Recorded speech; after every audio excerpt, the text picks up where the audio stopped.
To shift back now to the conflict with Iran, starting with the talks. Vice President J.D. Vance will lead this weekend. Joining me now to discuss this and more, Congressman Rick Crawford, chairman of the House Permanent Select Committee on Intelligence. He represents the 1st Congressional District of Arkansas. Chairman Crawford, welcome to Washington Watch. Great to see you. Yes, sir. Thanks for having me. Let me start with this. How would you describe the current state of the ceasefire between the U.S. and Iran? Well, I don't want to agree with Keir Starmer any more than I have to. I would characterize it as he did as fragile. And the reason it's fragile is because you're dealing with a dishonest broker in Iran. So they're trying to dictate the terms of this ceasefire while simultaneously authorizing attacks from Lebanon into Israel and against Israeli targets and possibly American targets, and then act like they're not a part of the discussions as it applies to the Strait of Hormuz.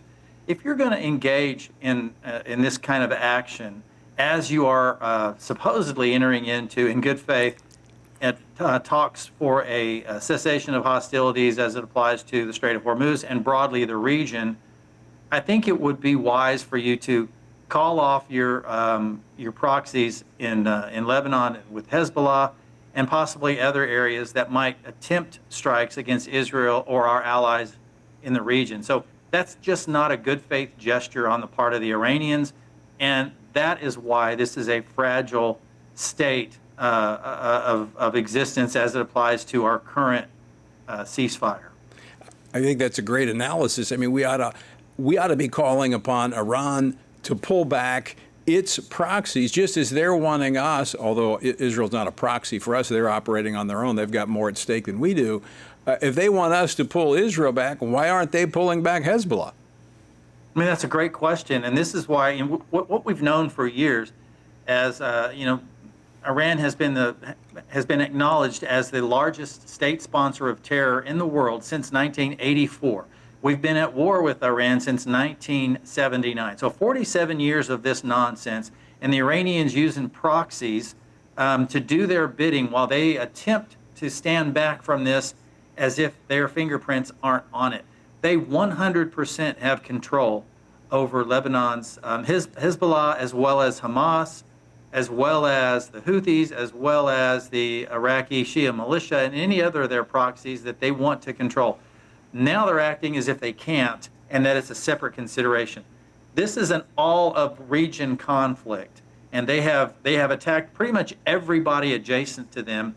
And so why they would try to pick and choose which of their proxies they may or may not be able to control is a gesture of bad faith on their part. Well, Mr. Chairman, speaking of bad faith, when you look at the conflict that we've had with them going back to the late 70s, what are your expectations of this weekend's peace talks? What point do we need to get to that we can say, okay, we've reached a place where we can have a managed peace? We feel the region is safer. We feel that, for instance, Israel, our key ally in the region, is safer. And I would say even thinking about the Iranians that want peace, the Christians there being persecuted, at what point do we say, okay, we've accomplished what we set out to do? I'm not sure where you reach the point at which you can say mission accomplished. And that's a dangerous statement in any context.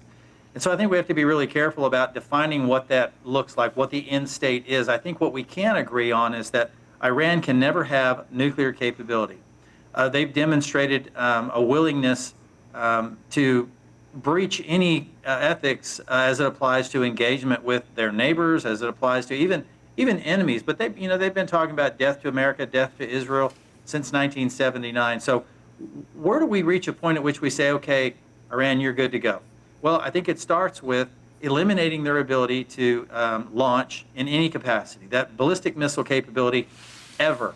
And that means short range, intermediate range, long range. What they've demonstrated is they have built a fence around their ability to develop nuclear weapons, much like North Korea did, and how they were able to acquire a nuclear weapon because they essentially held Seoul, South Korea hostage, knowing that the largest artillery emplacement in the world was trained on 10 million people. They used that as a hedge of protection to allow them to proliferate nuclear weapons And Iran is doing much the same. They built out first a ballistic missile capability that allowed them to range targets as far away as 3,000 kilometers. And they've demonstrated that, showing that they had the ability to reach Diego Garcia. Well, all you got to do is change course 180 degrees and you can reach Europe.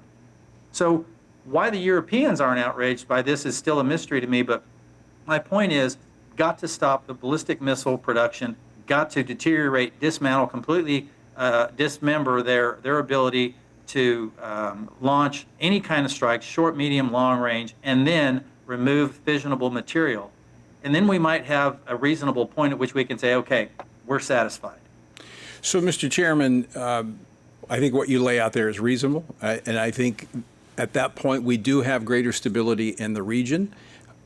However, given the record that we've had with Iran, and you pointed out yourself, they're not trustworthy. How do we put in place a system that can ensure that that is in fact happening? Well, it's very difficult because, you know, the IAEA has also had problems being able to verify any of these agreements that have been put forward, like the JCPOA, where they routinely either block access or just out and out lie about their current state to these oversight agencies that are there as a part of the agreement. And so how do you reach an agreement that is verifiable, that we can go into knowing that there is some sort of mechanism to enforce that agreement? I want to be positive and have a positive glass half full look to this and approach on this deal. But history suggests this is going to be very, very difficult to execute. I will say that there are three individuals. If they can get a deal, these are the three individuals I think that could get it. That is Jared Kushner, Steve Witkoff, and J.D. Vance. So, you know, God bless them. I hope that they're successful. And I'll sit back and watch and pray for their success, because I think the world really needs them to be successful. And I really hope that Europe will, you know, the scales will be lifted from their eyes, and they can start to recognize that they can play a more pivotal role here as it applies to reining in Iranian hostilities in the region and beyond. Chairman Crawford, I agree with you. I think we should look at this with glass. You know, we want to. The glass is half full, but we have eyes that are wide open. And as you've laid out, we've got a long history with this country. As we go into these negotiations, there's reports that the Iranian regime has accelerated the execution of protesters that they had imprisoned. What leverage do we have in these conversations this weekend to possibly put a stop to that? That is such a good question, because I don't really know what buttons we can push to protect from the persecution of folks that I don't want to say necessarily religious minorities. People have this idea that Iran is all just a bunch of Shiites. That's not necessarily true. It's not a monolithic culture. In fact, that's part of their problem. And so they are kind of executing with impunity. That is, if there's a political dissident, if there's someone with a different religious affiliation. Certainly Christians are top of the list, but there are a significant number of Jews. There are Druze. There are different versions of Islam. Because there are Kurds.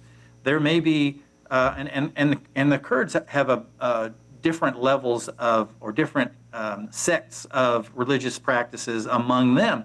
So this is not a single group of folks, Shiites, that are just rooting out political dissidents. They look for everybody that doesn't walk, talk, think like the mullahs. And those are targets for elimination. And how we stop that, I honestly think it stops when the mullahs quit being the ones running the country. Yeah. Chairman Crawford, I want to thank you for joining us. I really appreciate your insight and the conversation we had. Look forward to seeing you again real soon. Yes, sir. Thanks for having me.